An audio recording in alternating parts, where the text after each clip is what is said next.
Act 5 of An Enemy of the People by Henrik Ibsen.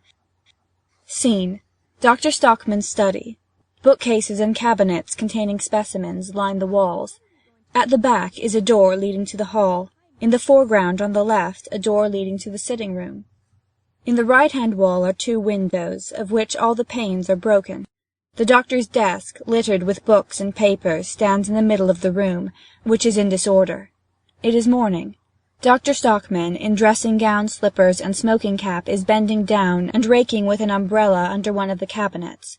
After a little while he rakes out a stone. "Catherine, I have found another one." "Oh, you will find a lot more yet, I expect." "I shall treasure these stones as relics. Elif and Morton shall look at them every day, and when they are grown up they shall inherit them as heirlooms. What the deuce is her name? The girl, you know. Hasn't she been to fetch the glazier yet?" "Yes, but he said he didn't know if he would be able to come today." "You will see he won't dare to come." "Well, that is just what Randine thought, that he didn't dare to on account of the neighbours."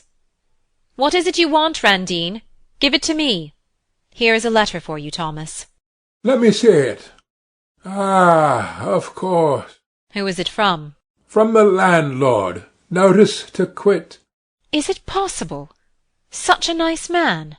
"Does not dare to do otherwise, he says. Doesn't like doing it, but dare not do otherwise, on account of his fellow citizens, out of regard for public opinion. Is in a dependent position, dares not offend certain influential men." "There, you see, Thomas." Yes, I see well enough. The whole lot of them in the town are cowards. Not a man among them dares do anything for fear of the others. But it doesn't matter to us, Catherine. We are going to sail away to the New World, and—" "But, Thomas, are you sure we are well advised to take this step?" "Are you suggesting that I should stay here, where they have pilloried me as an enemy of the people, branded me, broken my windows? And just look here, Catherine. They have torn a great rent in my black trousers, too." "Oh, dear! And they are the best pair you have got." "You should never wear your best trousers when you go out to fight for freedom and truth. It is not that I care so much about the trousers, you know. You can always sew them up again for me. But that the common herd should dare to make this attack on me as if they were my equals, that is what I cannot for the life of me swallow." "There is no doubt they have behaved very ill toward you, Thomas.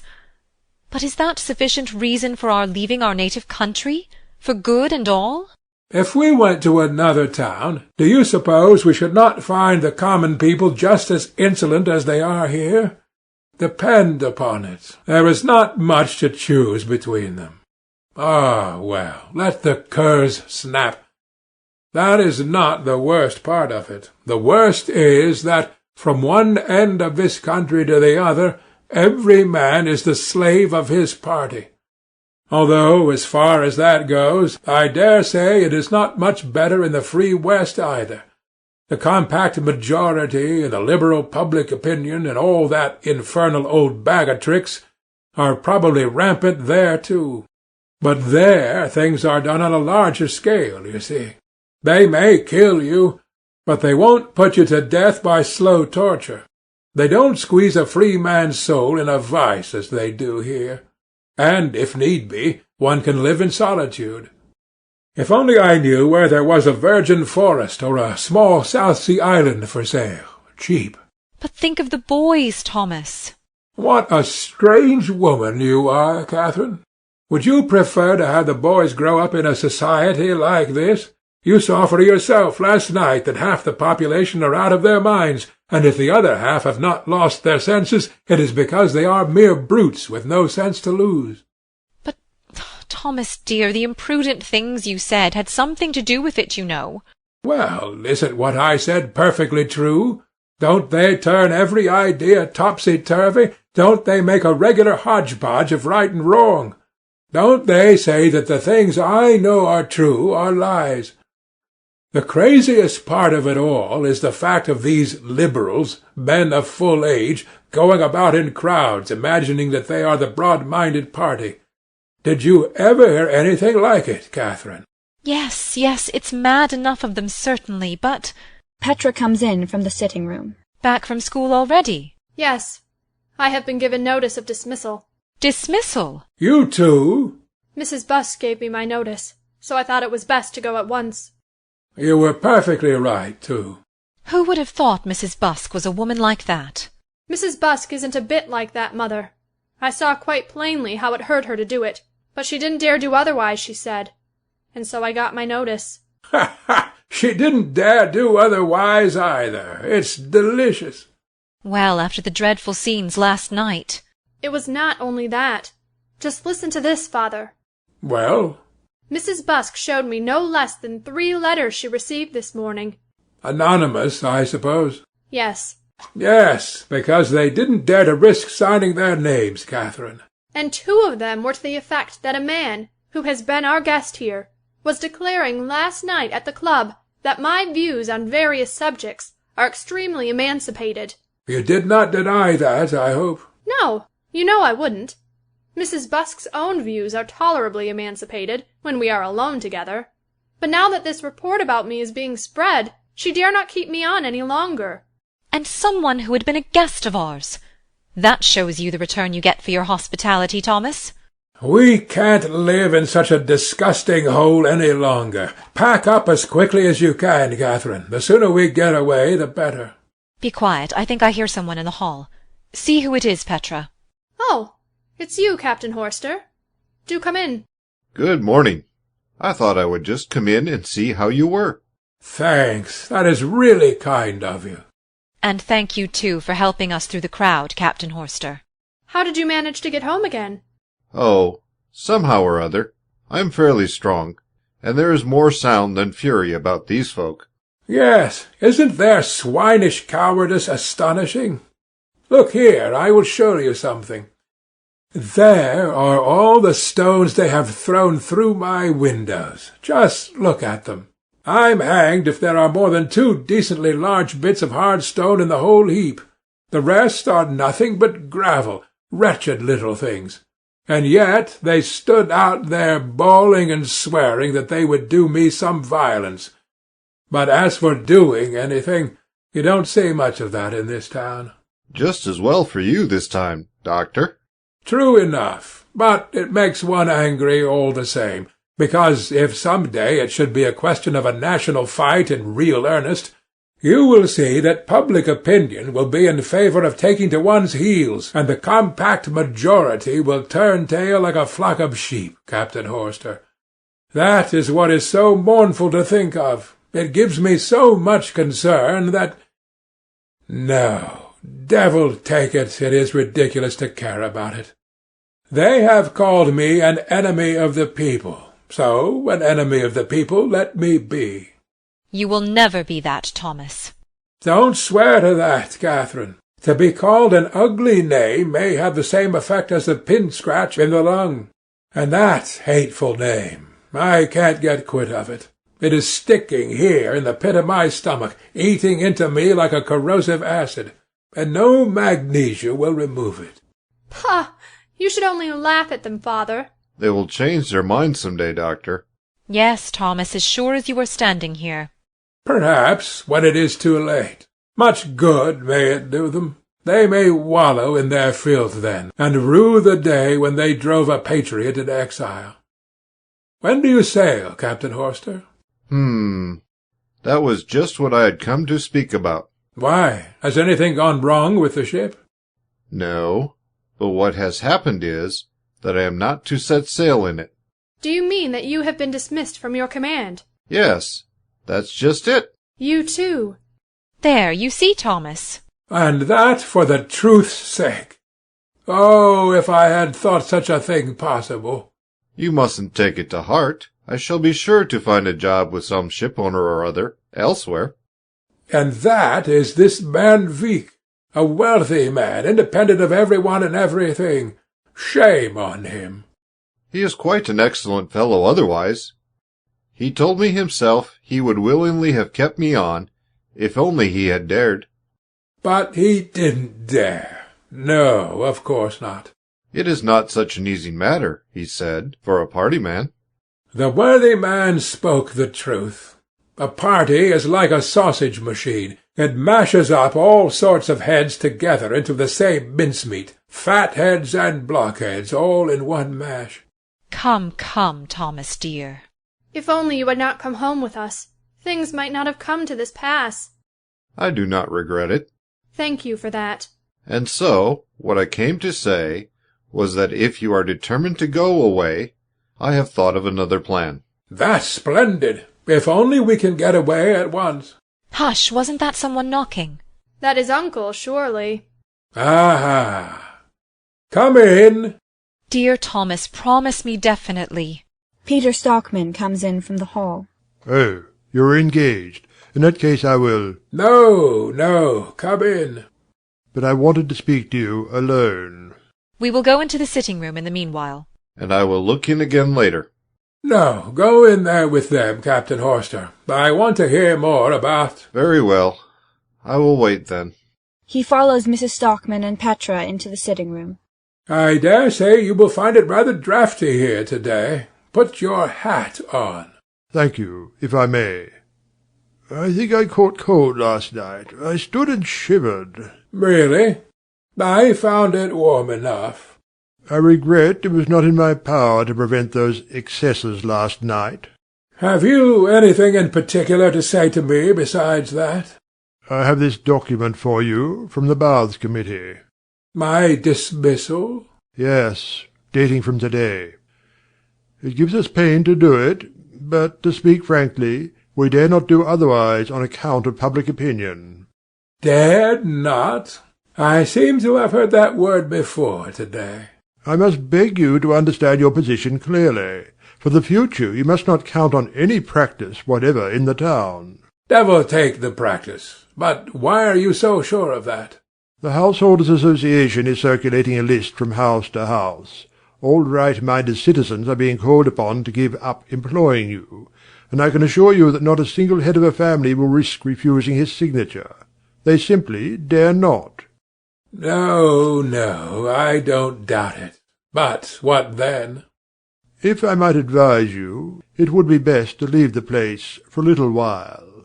Yes, the propriety of leaving the place has occurred to me. Good. And then, when you have had 6 months to think things over, if, after mature consideration, you can persuade yourself to write a few words of regret, acknowledging your error— I might have my appointment restored to me, do you mean? Perhaps. It is not at all impossible. But what about public opinion, then? Surely you would not dare to do it on account of public feeling. Public opinion is an extremely mutable thing, and, to be quite candid with you, it is a matter of great importance to us to have some admission of that sort from you in writing. Oh, that's what you are after, is it? I will just trouble you to remember what I said to you lately about foxy tricks of that sort. Your position was quite different then. At that time you had reason to suppose that you had the whole town at your back. Yes, and now I have the whole town on my back. I would not do it if I had the devil and his dam on my back. Never, never, I tell you. A man with a family has no right to behave as you do. You have no right to do it, Thomas. I have no right. There is only one single thing in the world a free man has no right to do. Do you know what that is? No. Of course you don't. But I will tell you. A free man has no right to soil himself with filth. He has no right to behave in a way that would justify his spitting in his own face. This sort of thing sounds extremely plausible, of course, and if there were no other explanation for your obstinacy. But as it happens that there is. What do you mean? You understand very well what I mean. But as your brother, and a man of discretion, I advise you not to build too much upon expectations and prospects that may so very easily fail you. What in the world is all this about? Do you really ask me to believe that you are ignorant of the terms of Mr. Keel's will? I know that the small amount he possesses is to go to an institution for indigent old work-people. How does that concern me? In the first place, it is by no means a small amount that is in question. Mr. Keel is a fairly wealthy man. I had no notion of that. Hadn't you really? Then I suppose you had no notion either that a considerable portion of his wealth will come to your children, you and your wife having a life rent of the capital. Has he never told you so? Never, on my honour. Quite the reverse. He has consistently done nothing but fume at being so unconscionably heavily taxed. But you are perfectly certain of this, Peter? I have it from an absolutely reliable source. Then thank God Catherine is provided for, and the children too. I must tell her this at once. Catherine! Catherine! Hush! Don't say a word yet. What is the matter? Oh, nothing. Nothing. You can go back. She shuts the door. Dr. Stockman walks up and down in his excitement. Provided for. Just think of it. We are all provided for, and for life. What a blessed feeling it is to know one is provided for. Yes, but that is just exactly what you are not. Mr. Keel can alter his will any day he likes. But he won't do that, my dear Peter. The Badger is much too delighted at my attack on you and your wise friends. Ali, that throws a light on various things. What things? I see that the whole thing was a combined manoeuvre on your part and his. These violent, reckless attacks that you have made against the leading men of the town, under the pretence that it was in the name of truth. What about them? I see that they were nothing else than the stipulated price for that vindictive old man's will. Peter, you are the most disgusting plebeian I have ever met in all my life.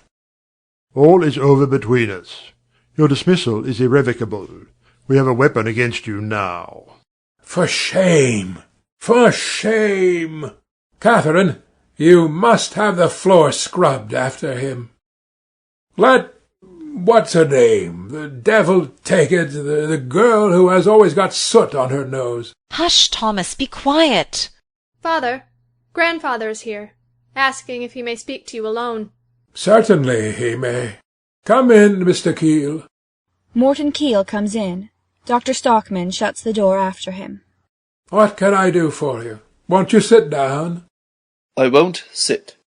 You look very comfortable here today, Thomas. Yes, don't we? Very comfortable. Plenty of fresh air. I should think you have got enough today of that oxygen you were talking about yesterday. Your conscience must be in splendid order today, I should think. It is. So I should think. Do you know what I have got here? A good conscience, too, I hope. Bah! No, it is something better than that. He takes a thick pocket-book from his breast pocket, opens it, and displays a packet of papers. Shares in the baths? They were not difficult to get today. And you have been buying? As many as I could pay for. But, my dear Mr. Keel, consider the state of the baths' affairs. If you behave like a reasonable man, you can soon set the boss on their feet again. Well, you can see for yourself that I have done all I can, but they are all mad in this town. You said yesterday that the worst of this pollution came from my tannery. If that is true, then my grandfather and my father before me, and I myself, for many years past, have been poisoning the town like 3 destroying angels. Do you think I am going to sit quiet under that reproach? Unfortunately, I'm afraid you will have to. No, thank you. I am jealous of my name and my reputation. They call me the Badger, I am told. A badger is a kind of pig, I believe. But I am not going to give them the right to call me that. I mean to live and die a clean man. And how are you going to set about it? You shall cleanse me, Thomas. I? Do you know what money I have bought these shares with? No, of course you can't know, but I will tell you. It is the money that Catherine and Petra and the boys will have when I am gone, because I have been able to save a little bit, after all, you know. And you have gone and taken Catherine's money for this? Yes, the whole of the money is invested in the baths now. And now I just want to see whether you are quite stark-staring mad, Thomas. If you still make out that these animals and other nasty things of that sort come from my tannery, It will be exactly as if you were to fillet broad strips of skin from Catherine's body and Petra's and the boys. And no decent man would do that, unless he were mad. Yes, but I am mad. I am mad. You cannot be so absurdly mad as all that, when it is a question of your wife and children. Why wouldn't you consult me about it before you went and bought all that trash? What is done cannot be undone. If only I were not so certain about it. But I am absolutely convinced that I am right. If you stick to your mad idea, this won't be worth much, you know. But, hang it all, it might be possible for science to discover some prophylactic, I should think, or some antidote of some kind. To kill these animals, do you mean? Yes, or to make them innocuous. Couldn't you try some ratsbane? Don't talk nonsense. They all say it is only imagination, you know. Well, let it go at that. Let them have their own way about it.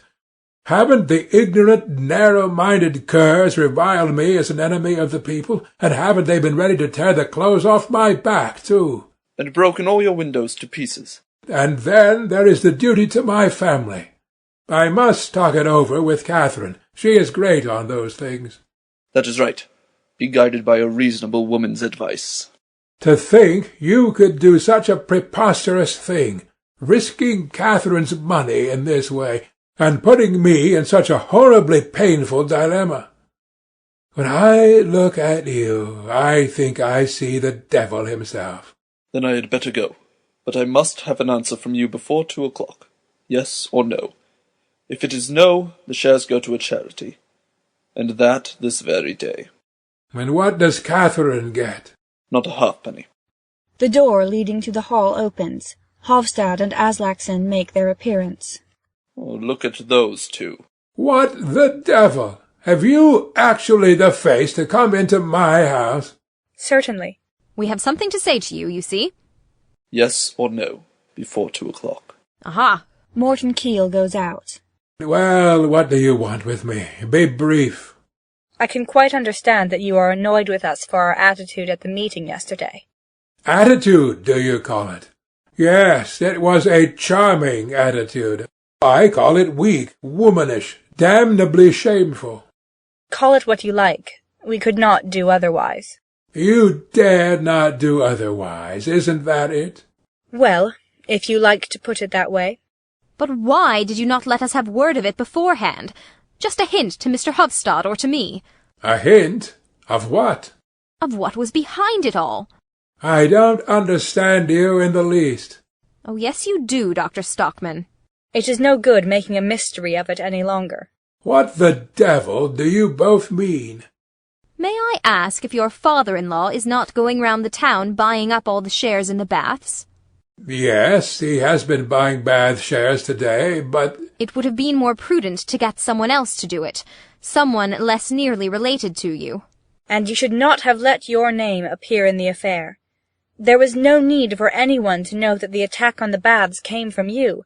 You ought to have consulted me, Dr. Stockman. Are such things conceivable? Are such things possible? Evidently, they are. But it is better to use a little finesse, you know. And it is much better to have several persons in a thing of that sort, because the responsibility of each individual is lessened when there are others with him. Come to the point, gentlemen. What do you want? Perhaps Mr. Hofstad had better— No, you tell him, Aslaksen. Well, the fact is that, now we know the bearings of the whole affair, we think we might venture to put the People's Messenger at your disposal. Do you dare do that now? What about public opinion? Are you not afraid of a storm breaking upon our heads? We will try to weather it. And you must be ready to go off quickly on a new tack, Doctor. As soon as your invective has done its work. Do you mean as soon as my father-in-law and I have got hold of the shares at a low figure? Your reasons for wishing to get control of the baths are mainly scientific, I take it. Of course. It was for scientific reasons that I persuaded the old badger to stand in with me in the matter. So we will tinker at the conduit pipes a little, and dig up a little bit of the shore, and it shan't cost the town a sixpence. That will be all right, eh? I think so, if you have the People's Messenger behind you. The press is a power in a free community, Doctor. Quite so. And so is public opinion. And you, Mr. Aslaksen, I suppose you will be answerable for the Householders' Association. Yes, and for the Temperance Society. You may rely on that. But, gentlemen, I really am ashamed to ask the question, but what return do you— We should prefer to help you without any return whatever, believe me. But the People's Messenger is in rather a shaky condition. It doesn't go really well, and I should be very unwilling to suspend the paper now, when there is so much work to be done here in the political way. Quite so. That would be a great trial to such a friend of the people as you are. But I am an enemy of the people, remember? Where have I put my stick? Where the devil is my stick? What's that? Surely you never mean— And suppose I don't give you a single penny of all I get out of it. Money is not very easy to get out of us rich folk, please to remember. And you please to remember that this affair of the shares can be represented in 2 ways. Yes, and you are just the man to do it. If I don't come to the rescue of the People's Messenger, you will certainly take an evil view of the affair. You will hunt me down, I can well imagine, pursue me, try to throttle me as a dog does a hare. It is a natural law. Every animal must fight for its own livelihood. And get its food where it can, you know. Then you go and look for yours in the gutter, because I am going to show you which is the strongest animal of us 3. Ah, now— You are surely not going to use violence. Take care what you are doing with that umbrella. Out of the window with you, Mr. Hobstadt. Are you quite mad? Out of the window, Mr. Aslaksen. Jump, I tell you. You will have to do it sooner or later. Moderation, Doctor. I am a delicate man. I can stand so little. Help! Help! Mrs. Stockman, Petra, and Horster come in from the sitting-room. Good gracious, Thomas! What is happening? Jump out, I tell you. Out into the gutter. An assault on an unoffending man. I call you to witness, Captain Horster. Hurries out through the hall. If only I knew the way about here. Steals out through the sitting-room. Control yourself, Thomas. Upon my soul, they have escaped after all. What did they want you to do? I will tell you later on. I have something else to think about now. Goes to the table and writes something on a calling card. Look there, Catherine. What is written there? 3 big no's. What does that mean? I will tell you that, too, later on. There, Petra, tell Sooty-Face to run over to the Badgers with that as quick as she can. Hurry up. Petra takes his card and goes out to the hall. Well, I think I have had a visit from every one of the devil's messengers today. But now I am going to sharpen my pen till they can feel its point.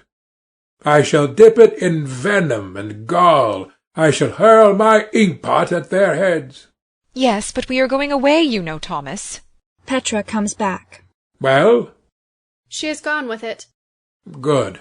Going away, did you say? No, I'll be hanged if we are going away. We are going to stay where we are, Catherine. Stay here? Here, in the town?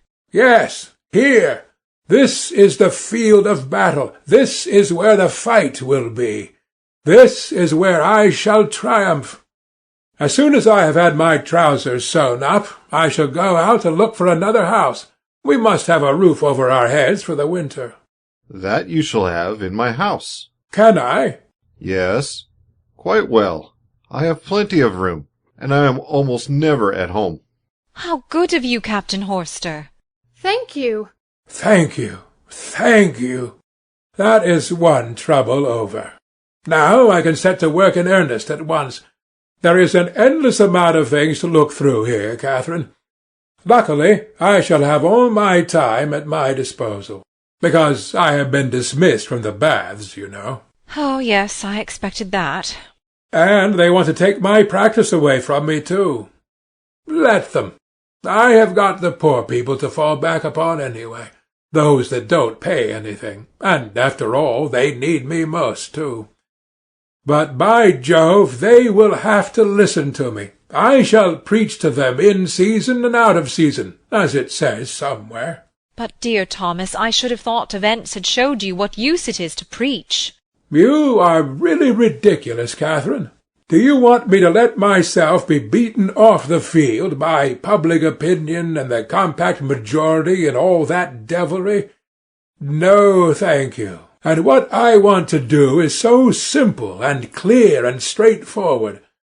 I only want to drum into the heads of these curs the fact that the Liberals are the most insidious enemies of freedom, that party programs strangle every young and vigorous truth, that considerations of expediency turn morality and justice upside down, and that they will end by making life here unbearable.